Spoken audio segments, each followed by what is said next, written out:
नमस्कार सभी को। एग्ज़ाम हेल्प के इस ऑनलाइन प्लेटफॉर्म पे आप सभी का हार्दिक स्वागत अभिनंदन है। जैसा कि आपको ज्ञान में है कि सेकंड ग्रेड के लिए एक बहुत ही विश्वसनीय पूर्णतः सेकंड ग्रेड के पैटर्न पर आधारित आरपीएससी पैटर्न पर आधारित जो टेस्ट सीरीज हमारी चल रही है, उस टेस्ट सीरीज का टेस्ट नंबर 2 कंप्लीट हुआ। इस टेस्ट नंबर 2 में जो केमिस्ट्री पोर्शन के जो क्वेश्चंस हैं उनका आज अपन सॉल्यूशन लेने वाले हैं, उनको सॉल्व करने वाले हैं। केमिस्ट्री पोर्शन में 45 क्वेश्चन जो थे उनका अपन सॉल्यूशन लेंगे। और आज का अपना टेस्ट का जो टॉपिक था वो था एटॉमिक स्ट्रक्चर और स्पेक्ट्रोस्कोपी। आपने टेस्ट में देखा भी होगा कि एटॉमिक स्ट्रक्चर के जितने संभावित क्वेश्चंस बन सकते हैं वो हमने दिए हैं। स्पेक्ट्रो के जितने भी संभावित पैटर्न के क्वेश्चंस बन सकते हैं वो हमने दिए हैं। अगर आपसे सॉल्व हुए हैं तो अच्छी बात है, नहीं सॉल्व हुए तो उनको आप अब सीखने का प्रयास करें, उनको अपन जो है सॉल्व करेंगे। उससे पहले थोड़ी सी अपन चर्चा कर लें कि अभी जो दीपावली हमारा त्यौहार है, उस त्यौहार के उपलक्ष्य में 12 अक्टूबर से लेकर 22 अक्टूबर तक जो है विशेष ऑफर चल रहे हैं विभिन्न प्रकार के टेस्ट सीरीज पे, ऑनलाइन बैच पे, जिसमें आपके वरिष्ठ अध्यापक विज्ञान की जो टेस्ट सीरीज है 1.0 जो अभी लाइव चल रही है, इसकी जो फीस है वो 609 रुपये रहने वाली है। इसी प्रकार लैब असिस्टेंट की टेस्ट सीरीज पर भी जो है आपको प्रथम प्रश्न पत्र और द्वितीय प्रश्न पत्र दोनों के लिए जो आपको विशेष छूट प्रदान की जा रही है। ऑनलाइन बेस जो है कॉम्बो जो केमिस्ट्री और बायो है जो 6,000 रुपये का है, उसके ऊपर भी 50% का ऑफ चल रहा है। इसी प्रकार बायोलॉजी के और केमिस्ट्री के पर्टिकुलर बेस पर भी 50% का ऑफ चल रहा है। तो आप अगर तैयारी कर रहे हैं और टेस्ट सीरीज को एक अच्छा प्रैक्टिस माध्यम बनाना चाहते हैं कि हमें एक अच्छी टेस्ट सीरीज मिले जिससे हम एक अच्छा प्रैक्टिस कर सकें, क्योंकि आपने पिछला पेपर देखा होगा, उस पेपर में वही बच्चा जो है कवर कर पा रहा है जिसने अच्छी प्रैक्टिस की है। सिलेबस सबके याद होता है, सब याद कर लेते हैं, लेकिन जो प्रैक्टिस करके नहीं गए हैं उसके बड़ी समस्या वहाँ आती है। तो अगर आप चाहते हैं कि हम एक अच्छी प्रैक्टिस करें तो आप जो है एग्ज़ाम हेल्प से जुड़िए। आपको एक बहुत अच्छा कंटेंट पेपर के रूप में, क्वेश्चंस के रूप में मिलने वाला है, और उन क्वेश्चनों को सोल्व करने के बाद में आपकी जो है किसी भी प्रकार की टॉपिक से संबंधित कोई झिझक नहीं रहने वाली है। ये हमारा आपके साथ विश्वास है। आगे चले अपन बात स्टार्ट करें तो अगर कोई बच्चा सिलेबस जिसने कंप्लीट कर लिया है या सिलेबस कर रहा है और टॉपिक उसने एक कंप्लीट कर लिया, जैसे मान लो आप जो है केमिस्ट्री पढ़ रहे हैं, केमिस्ट्री में आपने एटॉमिक स्ट्रक्चर पूरा टॉपिक आपकी कोचिंग से जहाँ से भी आप ले रहे हैं आपने पढ़ लिया है, या सेल्फ स्टडी कर रहे हैं तो आपने एटॉमिक स्ट्रक्चर कर लिया। अब उसमें आपको कितना गेन हुआ है उसकी जांच करने के लिए बच्चों को एमसीक्यू निकालने बहुत ही आवश्यक होते हैं। मल्टीपल चॉइस क्वेश्चंस, बहुविकल्पात्मक प्रश्न जो होते हैं आरपीएससी के विभिन्न एग्जाम में जो आए हुए हैं, तो उन क्वेश्चनों को अगर आप निकालना चाहते हैं तो आप ये एग्जाम हेल्प की बुक परचेज कर सकते हैं। इस बुक में आरपीएससी के द्वारा पिछले के 20 सालों में जितने भी विभिन्न प्रश्नों को विभिन्न प्रकार के एग्जामों में पूछा गया है, उन सभी प्रश्नों को संकलित करते हुए हमने टॉपिक वाइज क्वेश्चन जो है आपको संकलित करके दिए हैं। ये बुक सोल्व कर लेते हैं तो मैं ये विश्वास के साथ कह सकता हूँ कि चाहे सेकंड ग्रेड हो, चाहे आपकी लैब असिस्टेंट हो, और फर्स्ट ग्रेड का वो मैटर जो ग्रेजुएशन और 12th को कवर करता है, उस मैटर का क्वेश्चन कोई भी आपका गलत नहीं होगा। सारी बुक के अंदर हर क्वेश्चन को हर कंसेप्ट के साथ में, हल के साथ में दे रखा है। तो आप इस बुक को सोल्व करें, आपको बहुत बड़ा फायदा होगा। ये बुक नहीं है, ये अपने आप में संपूर्ण एनसीईआरटी है जिसको हमने क्वेश्चनों के रूप में रिप्रेजेंट कर दिया, व्याख्या के रूप में रिप्रेजेंट कर दिया। केमिस्ट्री में तो मैं आपको लिख के दे सकता हूँ कि आप जो है इसके कंसेप्ट क्लियर कर लो, आपका कोई भी क्वेश्चन जो है आने वाले एग्जाम में गलत नहीं होगा। नेक्स्ट जो है इसी प्रकार की क्वेश्चन हमारी जीव विज्ञान की बुक है, इसी प्रकार की फिजिक्स की बुक है जो आपको एमसीक्यू हल कराने में बहुत अच्छी मदद करती है। इनको आप जरूर सोल्व करें, आपके लिए बहुत ही एक अच्छा चांस रहेगा। अब इन बुक्स को हम प्राप्त कैसे करें, तो उसके लिए आपको क्या करना होगा कि ये जो एक हमने दे रखा है क्यूआर कोड, इस क्यूआर कोड को स्कैन करके आपको जो है संबंधित बुक की पेमेंट करके, और ये जो नीचे व्हाट्सअप नंबर दे रखे हैं, इन व्हाट्सअप नंबर पे आपको जो है एक मैसेज करना है और आपका एड्रेस भेजना है। बुक आपके पास बाय पोस्ट पहुंच जाएगी। ऑफलाइन रूप से ये बुक जो है आप केवल सूरतगढ़ के एग्जाम हेल्प सेंटर से प्राप्त कर सकते हैं, और अन्य किसी भी बुक सेंटर पर आपको ये बुक उपलब्ध नहीं होगी। अगर आप चाहते हैं कि राजस्थान के किसी भी सेंटर पे ये बुक उपलब्ध हो जाए तो ऐसे किसी सेंटर पे आपको ये नहीं मिलेगी। आप इसको जो है बाय पोस्ट ही हमारे यहाँ से प्राप्त कर सकते हैं। तो आज का अपना पहला क्वेश्चन अपन स्टार्ट करते हैं।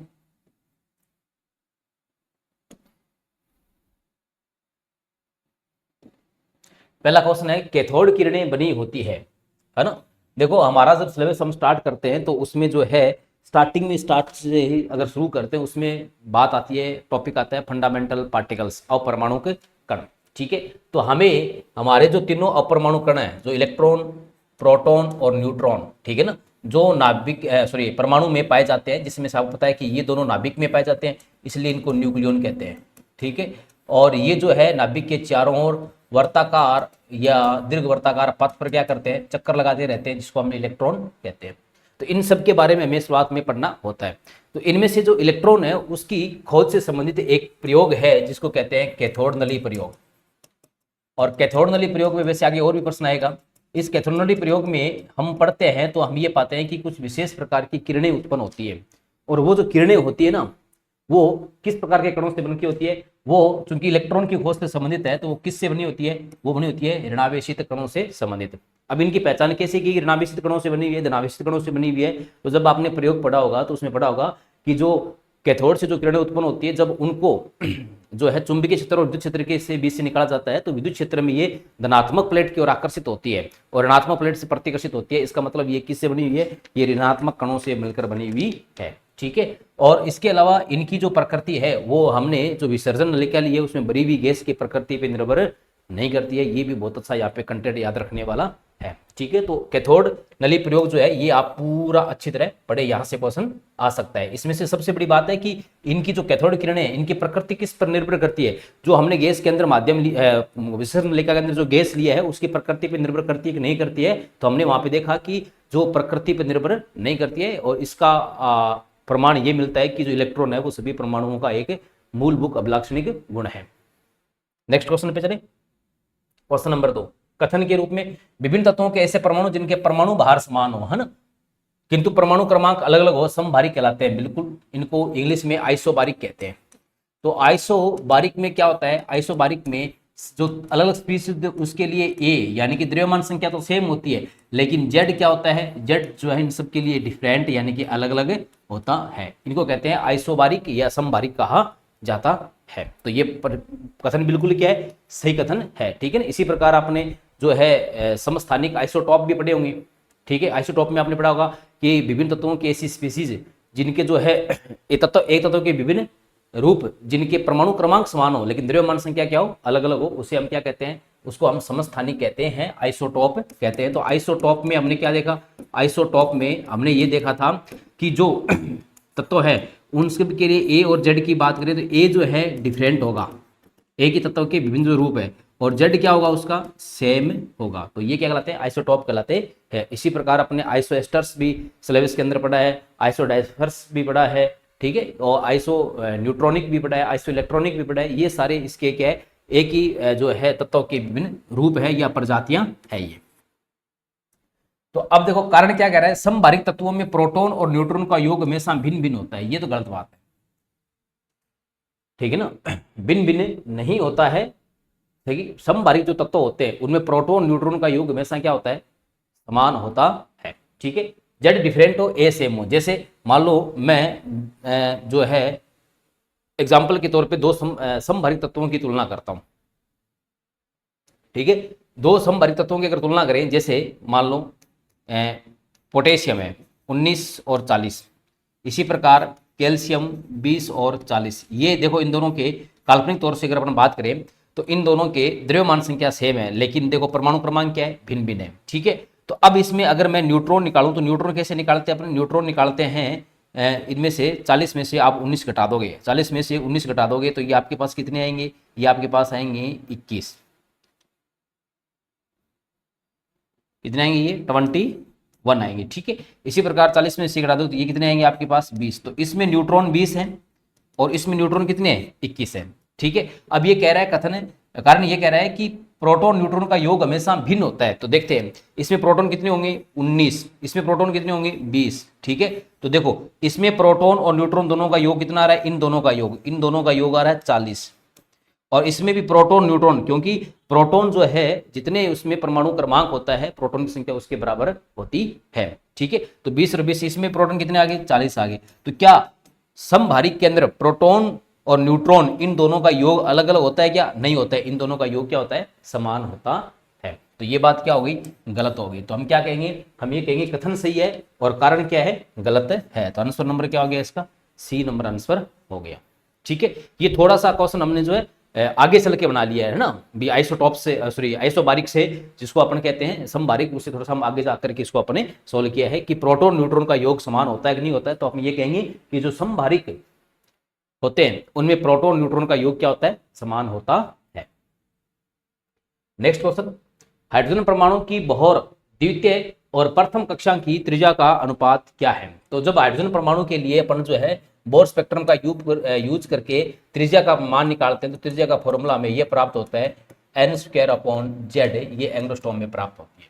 यानी कि मैं ये कहूंगा कि जो त्रिज्या है वो समानुपाती है किसके, n² के, ठीक है ना, हाइड्रोजन के लिए। ठीक है, क्योंकि हाइड्रोजन के लिए बात करें तो हाइड्रोजन के लिए z का मान, परमाणु क्रमांक कितना हो जाएगा, 1 हो जाएगा। ठीक है, तो अगर दो अलग अलग कक्षाओं की बात करूं R1 और R2, बोर द्वितीय और प्रथम, है ना, ठीक है, द्वितीय और प्रथम की त्रिज्या का अनुपात करूं तो इनके बराबर द्वितीय के लिए क्या लिखोगे, 2 का स्क्वायर, और प्रथम के लिए n का मान क्या लिखोगे, 1 का स्क्वायर, तो 4/1। तो अनुपात कितना आ जाएगा, इनका 4 आ जाएगा। तो आंसर नंबर क्या हो गया इसका, बी हो गया।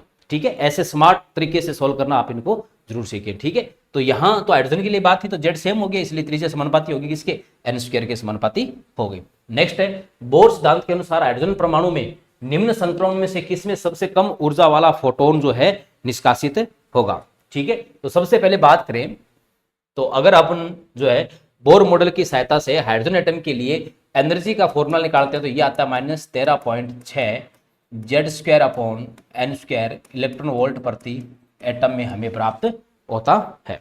ठीक है,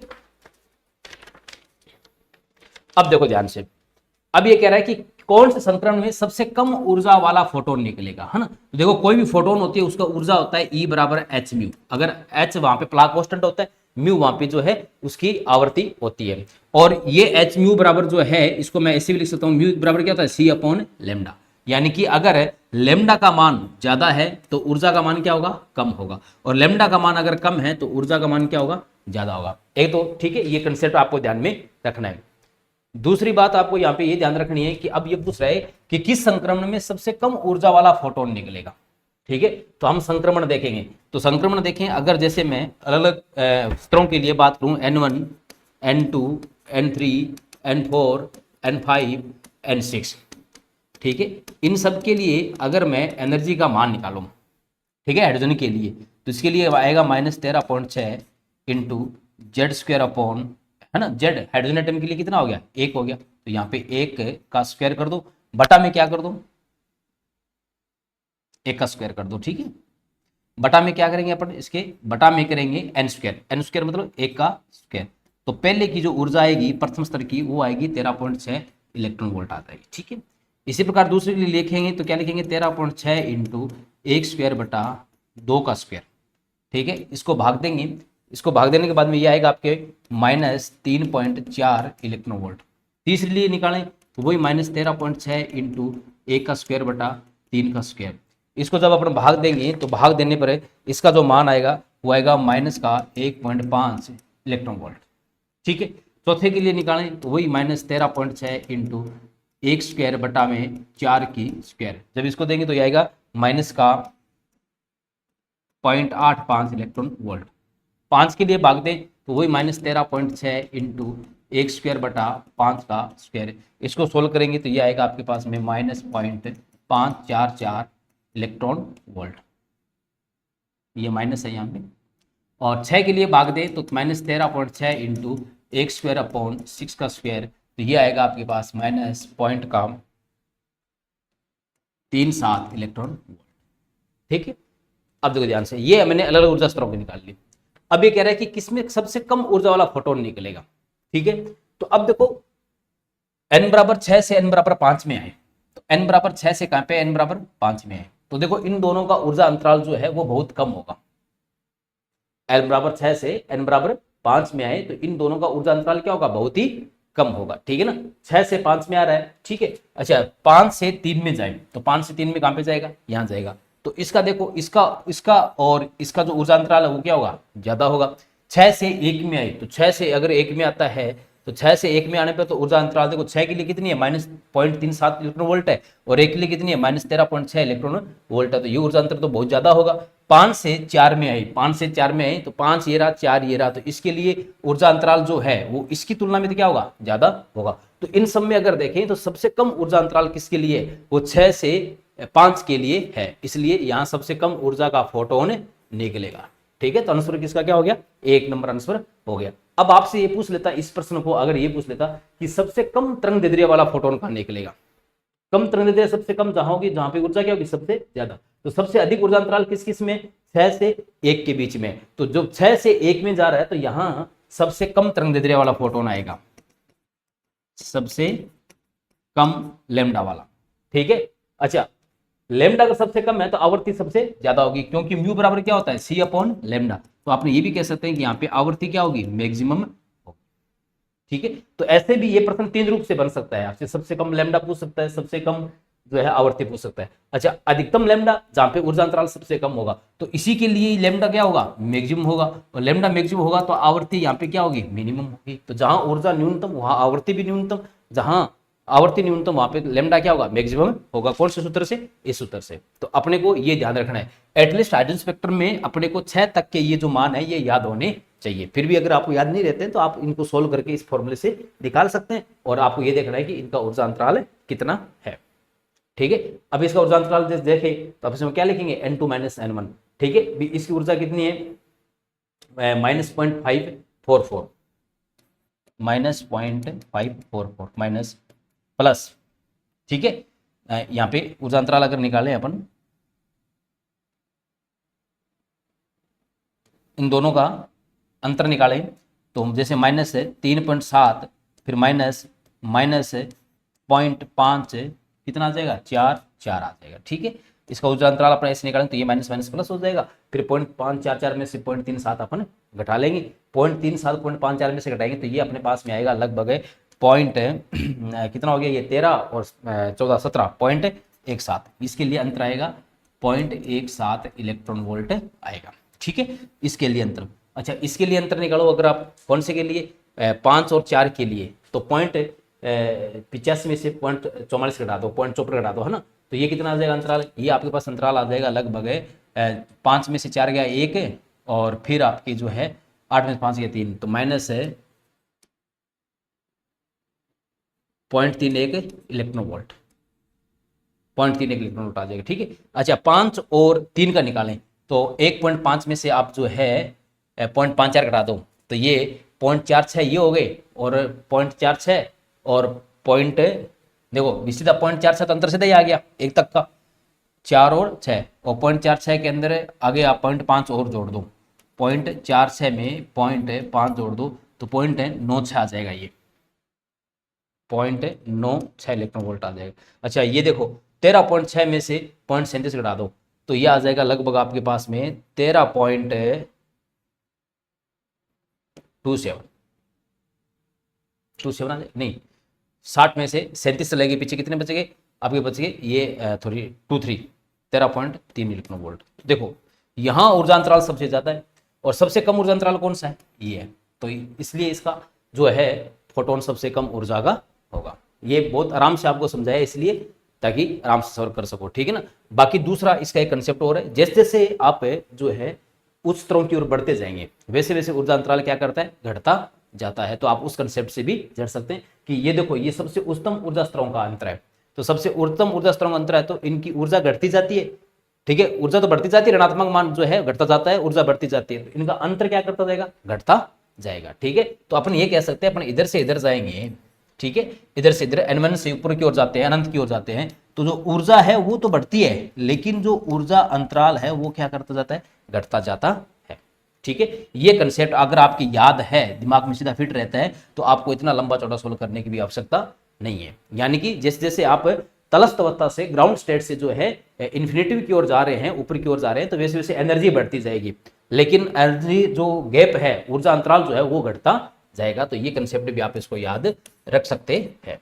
ठीक है, तो नेक्स्ट क्वेश्चन पे अपन क्वेश्चन नंबर 5, बोर सिद्धांत के अनुसार हाइड्रोजन परमाणु के इलेक्ट्रॉनिक ऊर्जा स्तर को कहते हैं। तो बोर ने हाइड्रोजन परमाणु के इलेक्ट्रॉनिक ऊर्जा स्तर को क्या कहा था, कक्षा कहा था। ठीक है, नेक्स्ट है अपन क्वेश्चन नंबर, हाइड्रोजन की स्पेक्ट्रम श्रेणी जो अवरक्त क्षेत्र में नहीं आती है, कौन सी श्रेणी है जो अवरक्त क्षेत्र में नहीं आती है? वो कौन सी नहीं आती है? लाइमन नहीं आती है। ठीक है, लाइमन जो है ना, हाइड्रोजन की अगर श्रेणी की बात करें तो लाइमन, बामर, पाशन, ब्रैक्ट, फुंड और हम्फ्री। लाइमन जो है ये जो है आपके यूवी रेज एरिया में आती है। ठीक है, और बामर जो है ये विजिबल रीजन में आती है, ये विजिबल एरिया में आती है। ठीक है, पूरे हाइड्रोजन स्पेक्ट्रम की एकमात्र श्रेणी जिसको अपन जो है देख सकते हैं वो कौन सी है? बामर श्रेणी है, जिसको अपन जो है विजिबल स्पेक्ट्रम में देख सकते हैं। उसके बाद में पासन, ब्रैक्ट, फुंड, हम्फ्री, ये जो सारी की सारी है, ये सारी की सारी किस में आती है? ये सारी की सारी IR इंफ्रारेड अवरक्त श्रेणी में आती है। ठीक है, तो इसका आंसर नंबर कौन सा हो जाएगा? 4 नंबर इसका आंसर हो जाएगा। Next question number 7, sorry question number,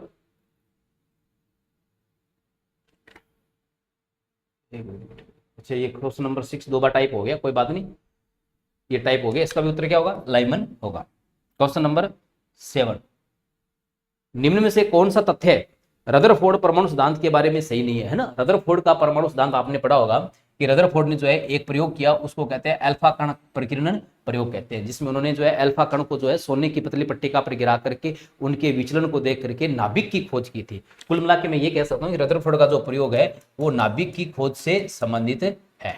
ठीक है ना, और नाभिक की खोज से संबंधित है तो इसमें जो है विशेष इनके जो प्रेक्षण है वो आपको ध्यान में रखने हैं, निष्कर्ष ध्यान में रखने हैं, और इसकी जो कमियां हैं सबसे बड़ी बात है उसको ध्यान में रखना है। और उन्होंने क्या बताया? उन्होंने बताया कि जो परमाणु होता है उसका अधिकांश भाग खोखला होता है और उसके बिल्कुल बीच भाग के अंदर एक छोटा सा केंद्र भाग होता है जहां उस परमाणु का समस्त द्रव्यमान केंद्रित रहता है। उस भाग को उन्होंने नाभिक नाम दिया था और इन्होंने कहा था इस नाभिक की जो साइज होती है वो परमाणु की साइज की तुलना में बहुत ही क्या होती है? छोटी होती है। लेकिन कुछ फिर भी इसकी कमियां रह गई थी कि एक परमाणु सिद्धांत परमाणु के स्थायित्व को नहीं समझा सका, दूसरा जो है ये इलेक्ट्रॉन संक्रमण यानी कि स्पेक्ट्रम को नहीं समझा सका, और तीसरी बात है ये नहीं बता सकता मैक्सवेल नियम को कि इलेक्ट्रॉन जो है नाभिक में क्यों गिरता क्यों नहीं है। तो ऐसे करके उसकी कुछ कमियां है वो आपको पढ़नी है। ठीक है, प्रोटॉन और न्यूट्रॉन नाभिक में उपस्थित रहते हैं, ये बात तो बिल्कुल सही है। नाभिक जो है प्रोटॉन और न्यूट्रॉन से मिलकर के बना होता है।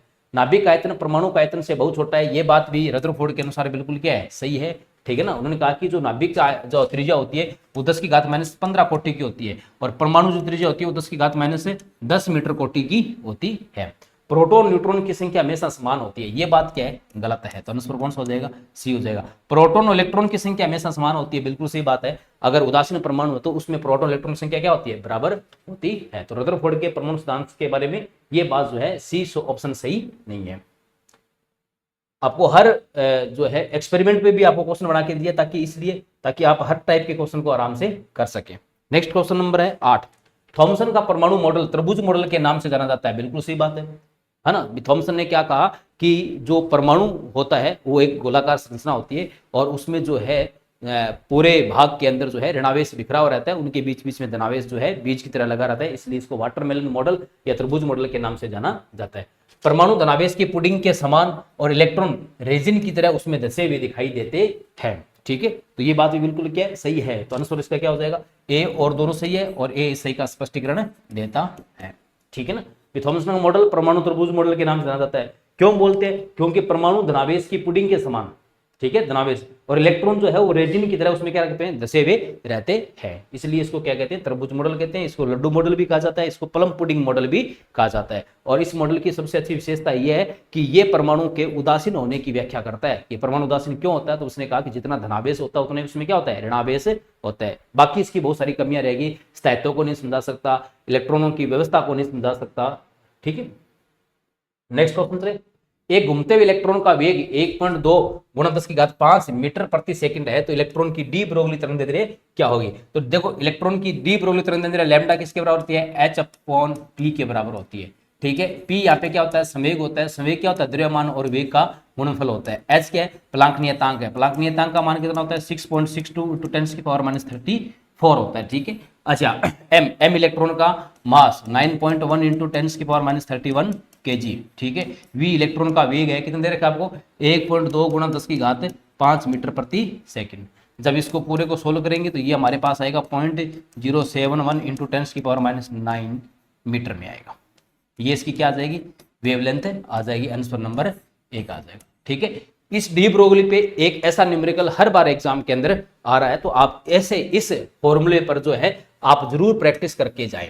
वेरी वेरी इंपॉर्टेंट फॉर्मूला ये, इस पे जो है हर बार प्रश्न पूछा जा रहा है, तो आप इस पे एक ऐसा जो है प्रैक्टिस करके जरूर जाएं।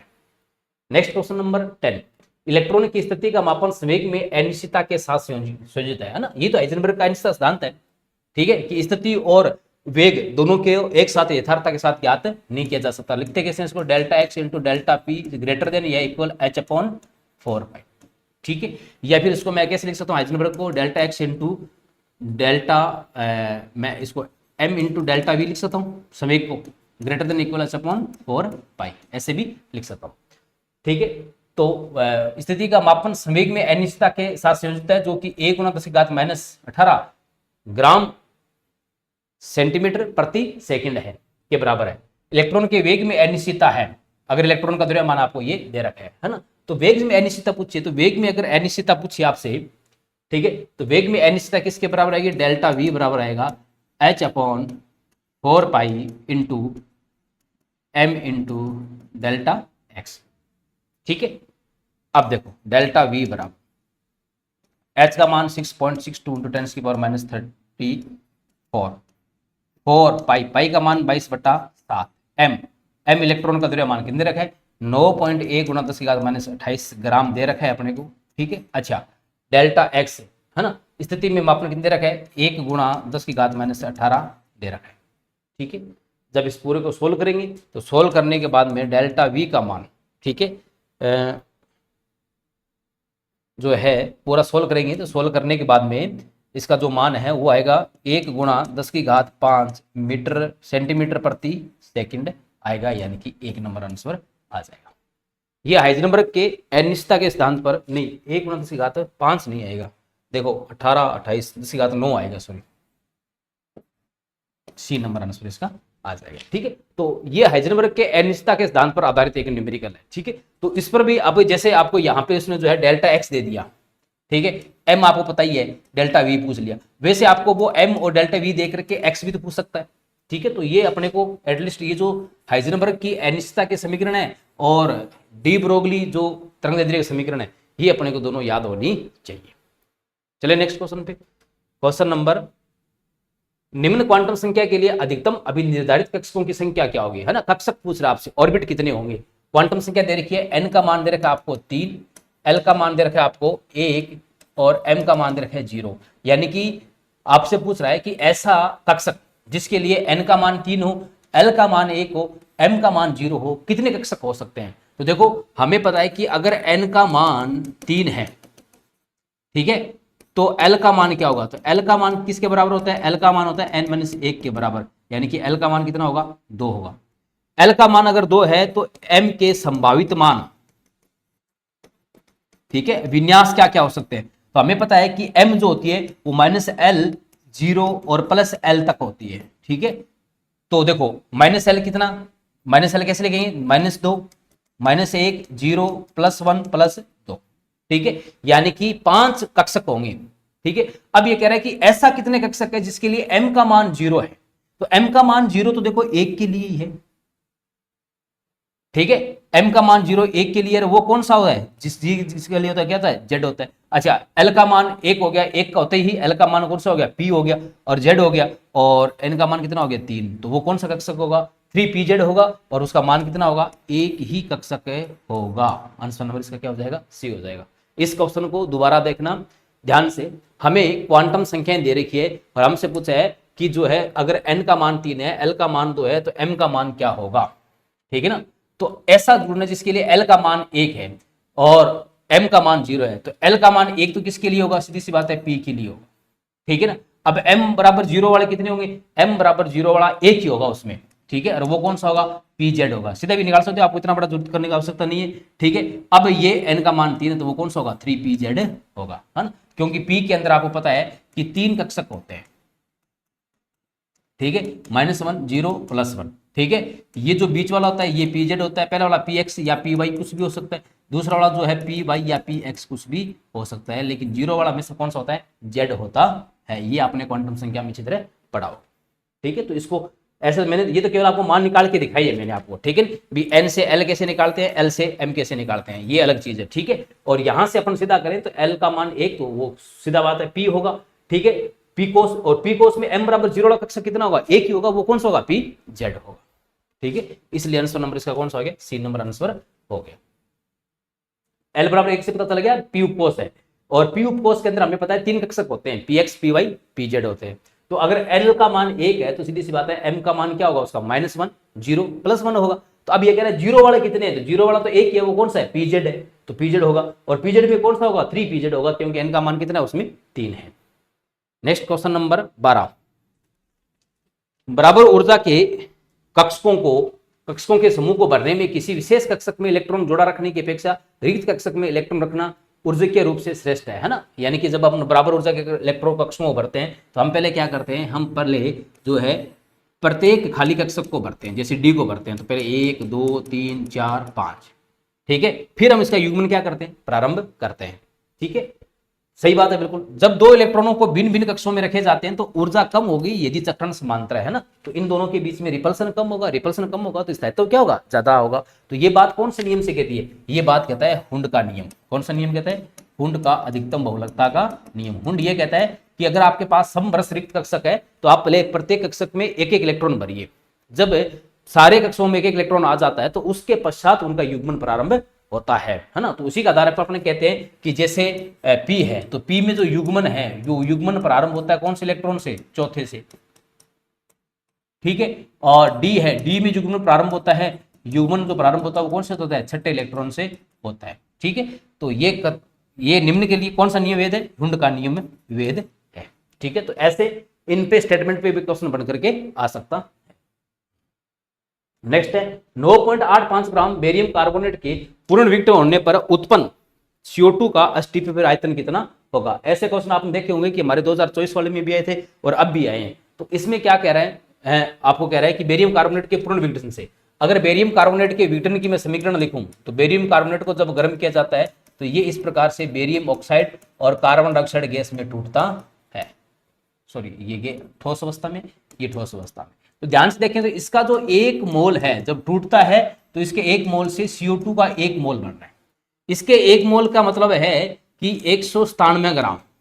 बेरियम कार्बोनेट का अणु भार कितना होता है, 197 ग्राम होता है ना, 137 बेरियम का हो गया और 44 जो है सॉरी 137 बेरियम का हो गया, फिर कार्बन का जोड़ लो, 3 ऑक्सीजन का जोड़ लो, तो इनका 197 ग्राम आता है। तो जब 197 ग्राम टूटता है तो इससे कितने मिलते हैं, 44 ग्राम मिलते हैं, 1 मोल मिलता है, यानी कि 44 ग्राम मिलते हैं, ठीक है। तो अब ये कह रहा है कि 9.85 ग्राम से कितना मिलेगा, तो देखो 197 से अगर इतना मिल रहा है तो 1 ग्राम से कितना मिलेगा, 1 ग्राम से मिलेगा 44 ग्राम बटा में 197 ग्राम। अच्छा 1 मिनट, सॉरी आयतन पूछा है ना, कोई बात नहीं, आयतन निकाल लेते हैं, ठीक है। तो इसके 1 मोल से इसका 1 मोल बन रहा है, ठीक है। यानी कि इसके 197 ग्राम से मिल रहा है अपने को 22.4 लीटर मिल रहा है। 1 मोल का मतलब कितना होता है, 22.4 लीटर होता है, ठीक है।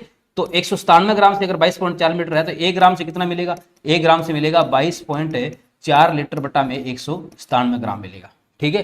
तो ये कह रहा है 9.85 ग्राम से कितना मिलेगा, 9.85 ग्राम से मिलेगा 22.4 लीटर बटा में 197 ग्राम गुणा 9.85 ग्राम, ग्राम से 1 ग्राम कट गया, सोल्व करेंगे तो ये हमारे पास में आएगा 1.12 लीटर, यानी कि आंसर नंबर डी आ जाए, ठीक है। ऐसे आपको रस समीकरण को लिखना आना चाहिए, है ना। अब पूछ लेता है ये, चलो आपसे आयतन पूछा है, मान लो कितना मिलेगा, तो हमने KGB 197 ग्राम से 1 मोल 44 ग्राम या 22.4 लीटर, मतलब एक ही है। तो आयतन पूछा तो हमने आयतन से निकाल ली। पूछता कि अगर इसके 9.85 ग्राम से इसके कितने ग्राम मिलेंगे, तो फिर हम क्या करते हैं, यहाँ पे 22.4 की जगह 44 ग्राम लेते। अगर कहता कि इसके 1 मोल से इसका कितना मोल बनेगा, तो फिर हम पता करते इसकी यहाँ क्या करते, मोल की जगह मोल की तुलना करते। तो ऐसे क्वेश्चन आप जरूर प्रैक्टिस करके जाएं, ऐसे क्वेश्चन एग्जाम में बार बार आ रहे हैं। नेक्स्ट क्वेश्चन, सोडियम Z बराबर 14 परमाणु के अंतिम इलेक्ट्रॉन की चारों क्वांटम संख्याओं के मान क्या है। सोडियम जिसका परमाणु क्रमांक 11 है, अगर इसका इलेक्ट्रॉन यहां से लिखें तो वो आता है 1s2 2s2 2p6 3s1 आता है। अंतिम इलेक्ट्रॉन इसका ये रहा। इसके लिए n का मान कितना हो गया 3, l का मान कितना हो गया 0, ठीक है, m का मान भी कितना हो गया 0, और एक इलेक्ट्रॉन है तो एस का मान ±1/2 होगा। तो आंसर इसका कौन सा हो जाएगा? बी नंबर आंसर इसका हो जाएगा। ठीक है, नेक्स्ट क्वेश्चन। ओबो सिद्धांत के अनुसार निम्न में से कौन सा क्रम सही है ना? तो ओबो सिद्धांत क्या कहता है कि कक्षकों को जो है ऊर्जा के बढ़ते क्रम में भरा जाता है, और ऊर्जा का जो क्रम है वो कौन से नियम से निकालते हैं? N+L नियम से निकालते हैं। ठीक है, ठीक है, जिसके लिए सीधी सी बात है, यहां पे क्या लिखते हैं अपन? यहां पे लिखते हैं कि जिसके लिए N+L ज्यादा है उसकी ऊर्जा भी क्या होगी? ज्यादा। ठीक है, और यदि N+L समान है, N+L क्या है? समान है। ठीक है, तो जिसके लिए N ज्यादा होगा उसके लिए ऊर्जा E भी क्या होगी? ज्यादा होगी। ठीक है, तो अब इनमें से पूछे सोई क्रम कौन कौन सा है? बात करें 3s के लिए, तो 3s के लिए N+L, N का मान 3, L का मान 0 यानी कि 3 आ गया। ठीक है, 3d के लिए बात करें, N का मान 3, L का मान 2 यानी कि 5 आ गया। 4s के लिए बात करें, N का मान 4, S का मान 0 यानी कि 4 आ गया। 4p के लिए बात करें, N का मान 4, इसका मान 1 यानी कि इसका 5 आ गया। ठीक है, अब ध्यान से देखो, 3 5 4 है, 3 है योग 5 है, 4 है और 5 है।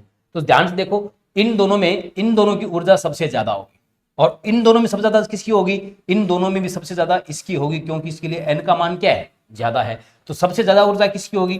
4p की। 4p के बाद में कौन होगा? 3d। 3d के बाद में कौन होगा? अब देखो, 3d हो गया, 3d के बाद में यह आ जाएगा कौन सा? 4s, और 4s के बाद में कौन सा आ जाएगा आपके? 3s।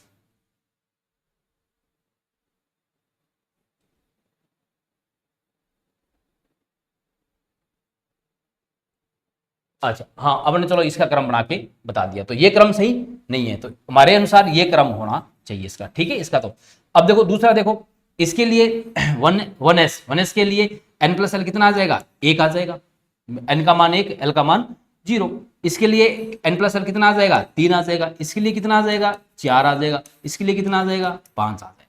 ठीक है, तो देखो ये N+L के बढ़ते मान में है, तो ये ओबो के अनुसार सही इलेक्ट्रॉनिक विन्यास है।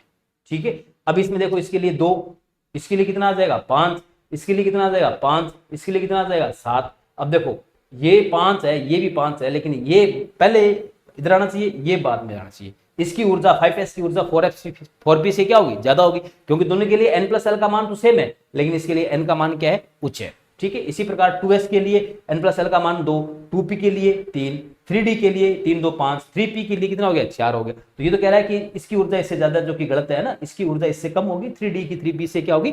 ज्यादा होगी। तो हमारा आंसर कौन सा हो जाएगा? बी नंबर आंसर हो जाएगा। वैसे एक ऑप्शन आपको सोल्व करके बता दिए। निम्न में से क्वांटम संख्याओं का कौन सा सेट संभव नहीं है? Very very important question. ऐसा क्वेश्चन अपने सेकंड ग्रेड में हर हालत में एक क्वेश्चन आता है। ठीक है, अब देखो, एक तो हमें यह ध्यान रखना है कि क्वांटम संख्याओं में असंभव स्थिति क्या है, और एक अपने को यह ध्यान रखना है कि क्वांटम संख्याओं में संभव स्थिति क्या है। देखो, असंभव में 2 स्थिति है, जो n का मान कभी भी l से छोटा या बराबर नहीं हो सकता। दूसरा, l का मान कभी भी m से छोटा नहीं हो सकता। दो तो ये स्थितियां अपनी। ठीक है, इस संभव स्थिति कौन कौन सी है? पहली स्थिति, n का मान सदैव l से बड़ा होगा, और दूसरी स्थिति, l का मान सदैव m से बड़ा या m के बराबर होगा। ये संभव स्थिति है, ध्यान रखना। ये असंभव स्थिति है। इन दोनों कंसेप्ट के आधार पर आपके ये क्वेश्चन सॉल्व हो जाएगा। पहला ऑप्शन, n का मान 3, l का मान 1, m का मान +2। देखो, m का मान l के मान से बड़ा है, जो कि कभी संभव नहीं है, तो ये कथन क्या हो गया? यहां पे गलत हो गया। इसी प्रकार इसका दूसरा ऑप्शन देखें, n का मान 3, l का मान 2, m का मान -2। ठीक है, अगर n का मान 3 है, l का मान 2 है, तो m का मान -2 हो सकता है क्या? ठीक है, तो m का मान -2 जो है पॉसिबल नहीं है। ठीक है, क्योंकि अगर l का मान 2 है, ठीक है, तो m के मान क्या होंगे? m के मान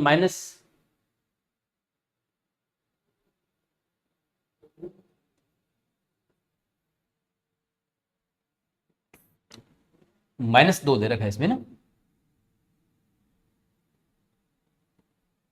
अच्छा, कौन संभव नहीं, ये पूछ, एक minute, sorry sorry sorry sorry, कौन सा सेट संभव नहीं है?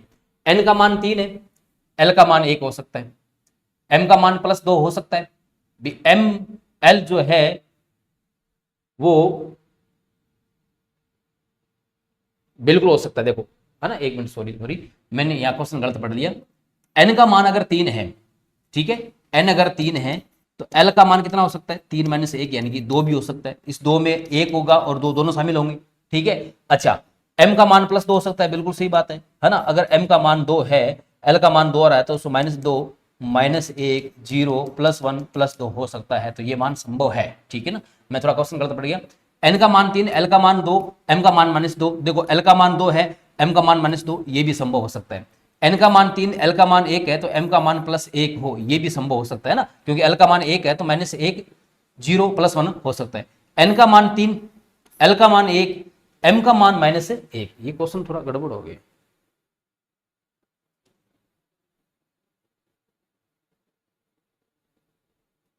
एक मिनट, इस क्वेश्चन को मैं वापस देख लेता हूं।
एक मिनट, इसको निम्नलिखित में से क्वांटम संख्या का कौन सा सेट संभव नहीं है? ठीक है, संभव नहीं पूछा है। अगर n का मान 3 है तो l का मान 1 हो सकता है ना, भी l का मान हमेशा n से जो है क्या होगा? छोटा होगा, ठीक है। ये देखो यहां से हो सकता है, सही बात है। अगर l का मान 1 है तो m का मान +2 हो सकता है क्या? नहीं हो सकता, क्योंकि अगर l का मान 1 है तो m बराबर क्या होगा? -1 0 +1 होगा, तो +2। अच्छा सॉरी, ये यहीं पढ़ा है, मैं इसको बार बार +1 पढ़ रहा हूँ। तो ये कथन तो क्या हो गया? असंभव हो गया, ठीक है ना, ये हो गया असत्य हो गया, ठीक है। अब देखो n का मान 3, l का मान 2, तो m का मान -2 हो सकता है, बिल्कुल सही बात है। l से m के मान लिखे तो -2 -1 0 +1 +2 हो सकता है, तो ये बात बिल्कुल क्या है? सही है, ठीक है, ये संभव है।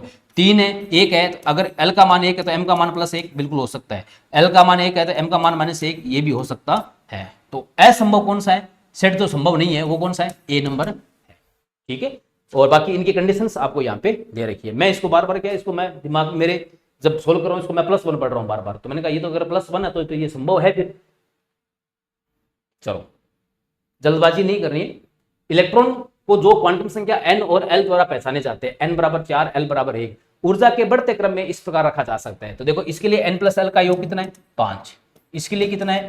4, इसके लिए कितना है? 5, इसके लिए कितना है? 4। तो सीधी सी बात है, 1 और 3 तो जो है ऊर्जा, 1 और 3 की ऊर्जा 2 और 4 से ज्यादा होगी। अब 1 और 3 में भी मान समान है तो ज्यादा ऊर्जा किसकी होगी? 1 की। तो सबसे ज्यादा ऊर्जा किसकी होगी? 1 के बाद में 3, 3 के बाद में कौन आएगा? अब देखो इन दोनों का योग भी 4 4 है, तो n का मान ज्यादा तो ऊर्जा ज्यादा, तो उसके बाद में कौन आएगा? 2, 2 के बाद में कौन आएगा? 4, 4 2 3 1, 4 2 3 1, आंसर नंबर बी इसका हो जाएगा, ठीक है। 17 नंबर का आंसर नंबर हो जाएगा हमारा बी। ये n + l पे आधारित प्रश्न है। प्रश्न नंबर 18, साई स्क्वायर, है ना, साई स्क्वायर जिसको अपन क्या कहते हैं? इसको अपन क्या कहते हैं? देखो इसको अपन कहते हैं प्रायिकता घनत्व, यानी कि ये साई स्क्वायर जो है ये किसी स्थान पर इलेक्ट्रॉन के पाए जाने की संभावना को व्यक्त करता है, ठीक है। और आर, आर क्या? यहाँ पे रेडियल दूरी यानी कि त्रिज्या के बीच ग्राफ नीचे प्रदर्शित है। तो इस ग्राफ को अगर ध्यान से देखें, ठीक है, तो देखो इलेक्ट्रॉन घनत्व जो है साई स्क्वायर जो है वो एक समान रूप से धीरे धीरे घट रहा है, घट रहा है, घट रहा है, घट रहा है। यहाँ पे इलेक्ट्रॉन घनत्व क्या हो गया? 0 हो गया, ठीक है। अगर इस जगह इलेक्ट्रॉन घनत्व 0 हो गया है तो अगर अपन देखें यहां इलेक्ट्रॉन घनत्व 0 हो गया, ठीक है, 0 हो गया, इसका मतलब यहां पर है नोड, क्या यहाँ पे? नोड है, ठीक है। और नोड है तो सीधी सी बात है, नोड जो रेडियल नोड होता है उसको अपन कैसे निकालते हैं? n - l - 1 से निकालते हैं। और इसमें कितने नोड दिखाई दे रहे हैं, देखो आपको, देखो यहाँ पे एक ही नोड आपको दे रखा है, दूसरा नोड दिखाई नहीं दे रहा है, तो इसका योग कितना है, 1 है। अब पता करें कि यहाँ पे L कितना होगा, है ना। तो देखो इलेक्ट्रॉन ना तो एक समान रूप से कम हो रहा है, इसका मतलब यहाँ पर जो कक्षक है वो कौन सा है, S कक्षक है। S कक्षक है तो उसके लिए L का मान कितना होगा, 0 होगा। तो n माइनस 0 माइनस 1 बराबर 1, तो n बराबर क्या आ गया, n बराबर आ गया 2, n बराबर 2 हो गया, इसका मतलब ये कौन सा कक्षक होगा, 2s कक्षक होगा। तो हमारा आंसर कौन सा हो जाएगा, आंसर हो जाएगा डी नंबर आंसर हो जाएगा। ठीक है, ये प्रायिकता घनत्व और उस पर आधारित एक क्वेश्चन हो गया। तो इसमें देखो इलेक्ट्रॉन घनत्व एक समान रूप से देखो घटते घटते 0 हो गया, फिर एक समान रूप से बढ़ते बढ़ते बढ़ते वापस जो बढ़ करके फिर एक समान रूप से वापस क्या हो रहा है, 0 हो रहा है। तो इसके आधार पे अपन कह सकते हैं कि एस कक्षक के लिए है, और एस कक्षक के लिए कौन सा है, 3s है, 2s है या 1s है। तो अगर यहां से अपन रेडियल नोड से फॉर्मूले से निकालें तो n का मान निकालें तो कितना आता है, 2 आता है। इसका मतलब ये 2s कक्षक के लिए है। बहुत अच्छा क्वेश्चन है, प्रैक्टिस करें। रदरफोर्ड के अल्फा कण प्रकीर्णन प्रयोग से निम्नलिखित में से कौन सा निष्कर्ष नहीं निकाला जा सकता, परमाणु में अधिकांश स्थान रिक्त होता है, बिल्कुल सही बात है। ये बात रदरफोर्ड ने की थी कि अधिकांश अल्फा कण बिना विचलित तो वे सीधे निकल जाते हैं, इसका मतलब परमाणु का अधिकांश भाग रिक्त होता है, तो ये बात तो सही है।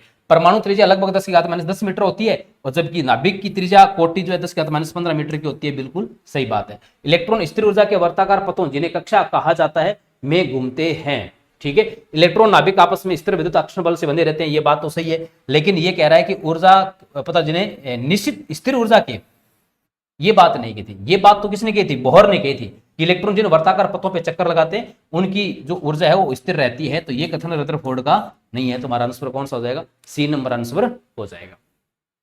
क्वेश्चन नंबर 20, निम्नलिखित स्पीशीज और उनकी तलस्थ अवस्था के इलेक्ट्रॉनिक विन्यास का मेल कीजिए। ठीक है, तो देखो ये हमारा टॉपिक इलेक्ट्रॉन विन्यास दे रखा है, उसमें उस पर आधारित है। बात करें कॉपर के लिए, कॉपर के लिए जिसका एटॉमिक नंबर होता है 29, ठीक है, उसके लिए इलेक्ट्रॉन विन्यास अगर अपन देखें तो उसके लिए इलेक्ट्रॉन विन्यास क्या होगा, कॉपर के लिए होगा, वैसे हमारे अनुसार से लास्ट में क्या आना चाहिए, देखो लास्ट में हमारे अनुसार तो आना चाहिए 3d9 आना चाहिए, है ना। लेकिन 3d9 4s 3d9 4s1 आना 4s2 आना चाहिए। लेकिन इसमें क्या होता है, 3d और 4s की ऊर्जा लगभग समान होने के कारण एक इलेक्ट्रॉन इधर आ जाता है और ये 3d10 हो जाता है, ये 4s1 हो जाता है। ऐसा होने से पूर्ण पूरित विन्यास प्राप्त हो जाता है और इसका स्थायित्व बढ़ जाता है। तो ए का हमारे अनुसार कौन सा इलेक्ट्रॉन विन्यास होगा, 3 नंबर होगा।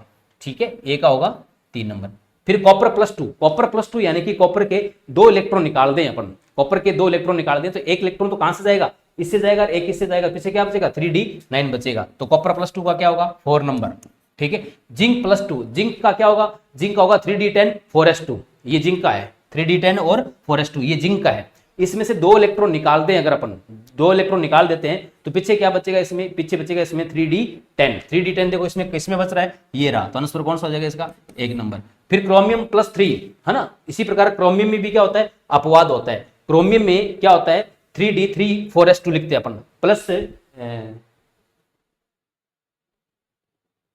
3 है तो 3 इसमें क्रोमियम का क्या लिखते हैं, क्रोमियम का लिखते हैं अपन 3d5 4s1 लिखते हैं ना। तो इसमें देखो अगर प्लस 3 है तो एक यहां से चला गया, 2 यहां से चला गया, तो पीछे क्या बचेंगे 3d3 बचेंगे। 3d3 किस में है, ये 5 नंबर में है। तो 3 4 1 5, 3 4 1 5, आंसर नंबर सी। इसमें कॉपर का और क्रोमियम का, इन दोनों का इलेक्ट्रॉन विन्यास लिखने का बहुत ही इंपॉर्टेंट तरीका है, क्योंकि कॉपर में तो पूर्ण पूर्ति विन्यास करने के लिए हम 4s के एक इलेक्ट्रॉन को 3d में भेज करके 3d10 कर देते हैं। उसी प्रकार क्रोमियम में हम अर्ध पूर्ति विन्यास देने के लिए 4s के एक इलेक्ट्रॉन को 3d में भेज करके 3d5 कर देते हैं। तो ये दोनों चीजें आपको यहाँ पे ध्यान रखनी है। आंसर हो जाएगा इसका सी नंबर। क्वेश्चन नंबर 21, निम्नलिखित में से कौन सा कथन कैथोड किरणों का अवलक्षण नहीं है। ये कैथोड किरणों पर आधारित एक प्रश्न वापस आ गया। कैथोड, ये कैथोड से आरंभ होकर के एनोड की ओर गमन करती है, बिल्कुल सही बात है।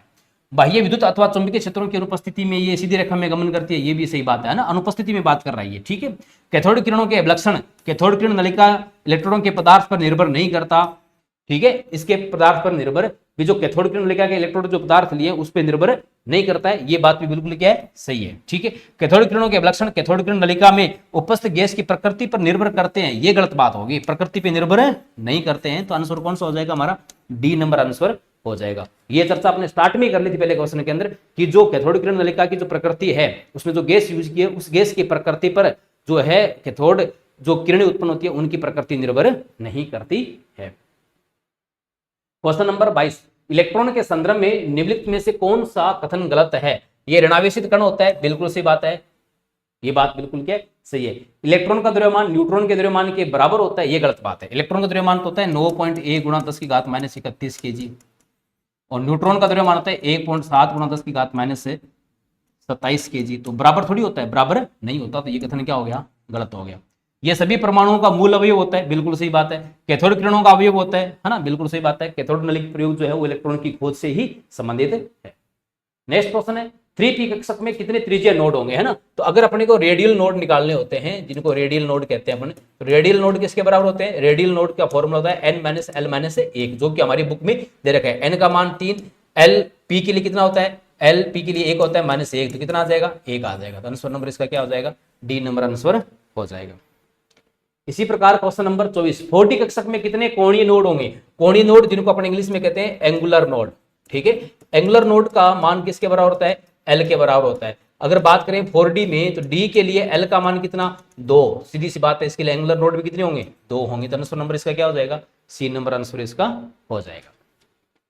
क्वेश्चन नंबर 25 निम्नलिखित में से किसके आधार पर इलेक्ट्रॉन के निश्चित मार्ग या प्रक्षेप पथ के अस्तित्व की संभावना समाप्त हो जाती है ना। तो देखो बोहर ने एक बात कही थी, बोहर ने क्या कहा था कि इलेक्ट्रॉन नाभिक के चारों ओर कुछ निश्चित ऊर्जा की वर्ताकार कक्षाओं में चक्कर लगाते हैं, जिनको उसने ऊर्जा स्तर कहा या कक्षा कहा था, ठीक है ना। लेकिन हाइजेनबर्ग ने कहा कि इनकी जो कक्षाएं हैं वो निश्चित नहीं हो सकती, ठीक है, उनमें लगातार जो है कक्षाओं में चेंजिंग होती रहती है। तो ये जो निश्चित मार्ग या प्रक्षेप पथ की जो अवधारणा है, इसकी संभावना को समाप्त कौन करता है, हाइजेनबर्ग का अनिश्चितता सिद्धांत कहता है, ठीक है। ये कहता है कि जब आप इलेक्ट्रॉन को देखोगे माइक्रोस्कोप से, जैसे इलेक्ट्रॉन पर प्रकाश गिरेगा तो वो ऊर्जा ग्रहण करके तुरंत अपनी स्थिति चेंज कर लेगा।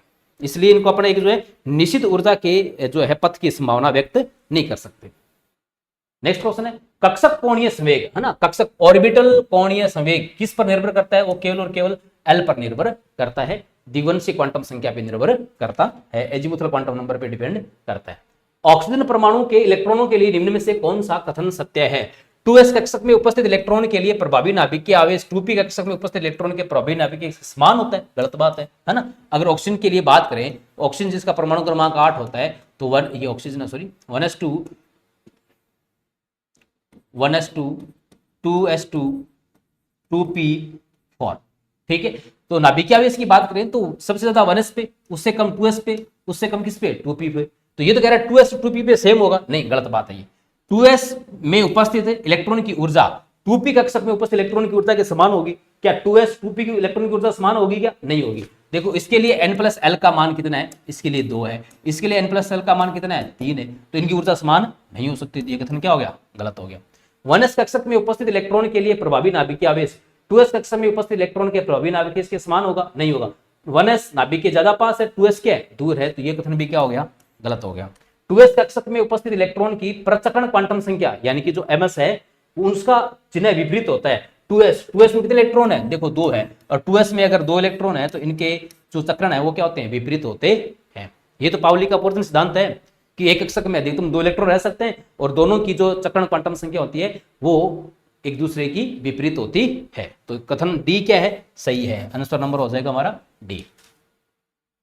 नेक्स्ट क्वेश्चन निम्नलिखित में से कौन सी द्रव्य तरंगों की तरंगदैर्ध्य सबसे कम होती है जबकि वे समान गति से वेग कर रही हो, है ना। तो तरंगदैर्ध्य द्रव्य तरंगों की तरंगदैर्ध्य जिसको डी ब्रोगली ने ज्ञात किया था, लैम्डा बराबर क्या होता है h/m/v। अगर वेग समान है तो लैम्डा समानुपाती किसके होगा, 1/m, यानी कि जिसका m ज्यादा उसकी तरंगदैर्ध्य क्या होगी, कम होगी। ये तो पूछा सबसे कम किसी होगी। तो अगर इलेक्ट्रॉन अल्फा कण न्यूट्रॉन प्रोटॉन में देखे तो सबसे अधिक द्रव्यमान किसका होता है, अल्फा कण का होता है ना। और अल्फा कण का सबसे अधिक द्रव्यमान होता है, इसलिए इससे संबंधित जो तरंगदैर्ध्य होगी वो सबसे क्या होगी, कम होगी।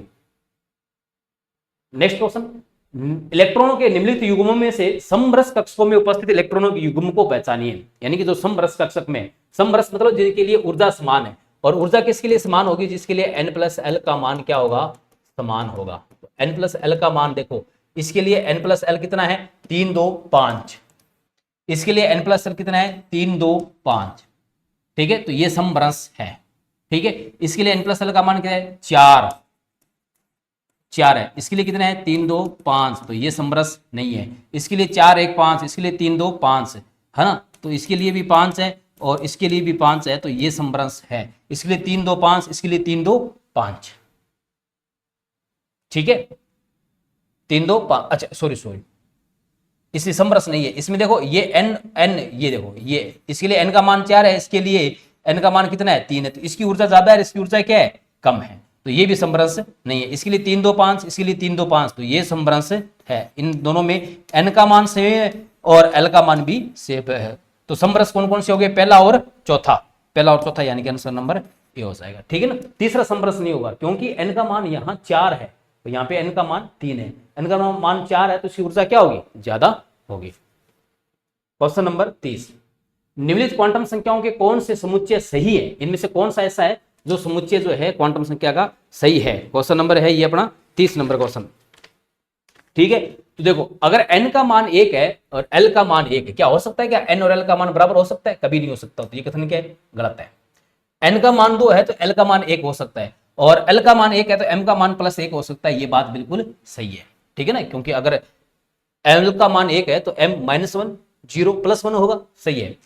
n का मान 2 है, l का मान 2 हो सकता है, l का मान 2 है तो m का मान -2 हो सकता है, ये बात भी बिल्कुल क्या है, सही है। ठीक है, n का मान 3 है और l का मान 4 है, तो l कभी भी l से n से बड़ा नहीं हो सकता, तो ये कथन क्या हो गया, गलत हो गया। तो कौन से समुच्चय सही है, 2 और 3, यानी कि आंसर नंबर क्या हो गया इसका, डी नंबर आंसर हो गया।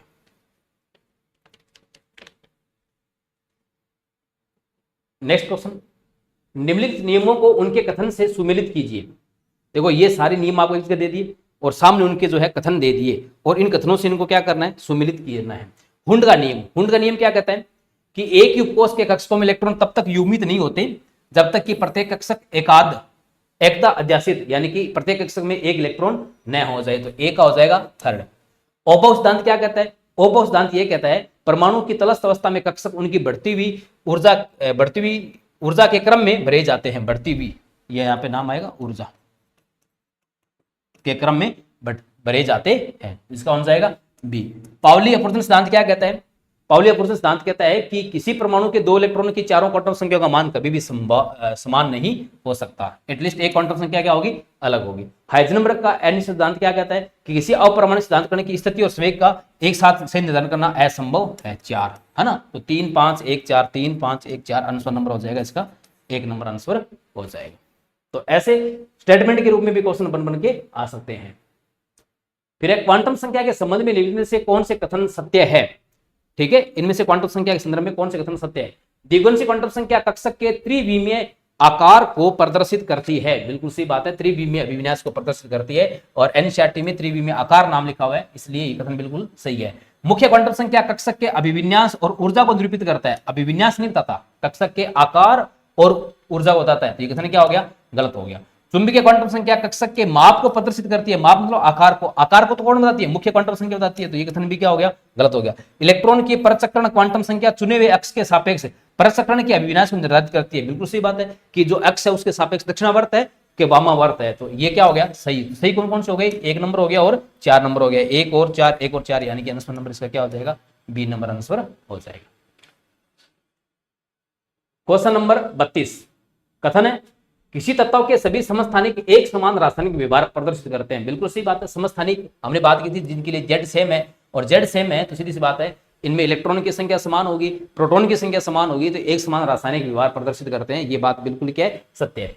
परमाणु के रासायनिक गुणधर्म परमाणु में उपस्थित इलेक्ट्रॉन की संख्या द्वारा निर्धारित होते हैं, ये बात भी बिल्कुल सही है। तो कथन ए और आर दोनों सही है, और आर जो है ए का सही स्पष्टीकरण भी देता है। नेक्स्ट क्वेश्चन है some electronic species Na+, Mg+2, F- और O-2 की त्रिज्याओं की बढ़ती हुई लंबाई का सही क्रम क्या है ना, यानी कि इनको आयनिक त्रिज्या के बढ़ते क्रम में रखना है। तो अगर सम इलेक्ट्रॉन सीरीज में देखें तो हमें पता है कि सबसे अधिक जो त्रिज्या होती है वो ऋणायन की होती है, ऋणायन के बाद में त्रिज्या किसकी होती है, उदासीन की होती है, और सबसे छोटी त्रिज्या किसकी होती है, धनावेश की होती है। ऐसा क्यों होता है, क्योंकि ऋणावेश में इलेक्ट्रॉन जुड़ने से इलेक्ट्रॉन के बीच रिपल्सन से साइज बढ़ जाता है, धनावेश में इलेक्ट्रॉन के निकलने से जेड इफेक्टिव बढ़ जाता है, जिससे साइज घट जाता है। और ऋणावेश में भी अगर देखें तो जो त्रिज्या समानुपाती होती है वो आवेश के समानुपाती होती है, अगर आवेश ज्यादा ऋणावेश तो त्रिज्या भी क्या होगी, ज्यादा होगी। अच्छा, धनावेश में देखते हैं तो त्रिज्या जो है वो धनावेश की मात्रा के वितरणपाती होती है, अगर धनावेश ज्यादा तो त्रिज्या क्या होगी, कम होगी। तो इनमें सबसे ज्यादा त्रिज्या किसकी होगी, O-2 की होगी, क्योंकि इसमें सबसे ज्यादा ऋणावेश है। उसके बाद में किसकी होगी, F- की, उसके बाद में किसकी होगी, Na+ की। जैसे जैसे धनावेश बढ़ता जाएगा वैसे वैसे साइज घटता जाता है जेड इफेक्टिव बढ़ने के कारण, तो इसका क्रम ये होगा Mg+2, Na+, F-, O-, 2, तो ये आंसर नंबर क्या हो गया इसका, बी नंबर इसका आंसर हो गया। ठीक है, तो ये अपने जो है आज के 34 क्वेश्चंस अपन इस एपिसोड में लेते हैं। बाकी के जो क्वेश्चंस बचते हैं अपने 6, 5, 11 क्वेश्चंस, उनको अपन नेक्स्ट एपिसोड में लेंगे। तब तक के लिए थैंक यू, जय हिंद, जय भारत।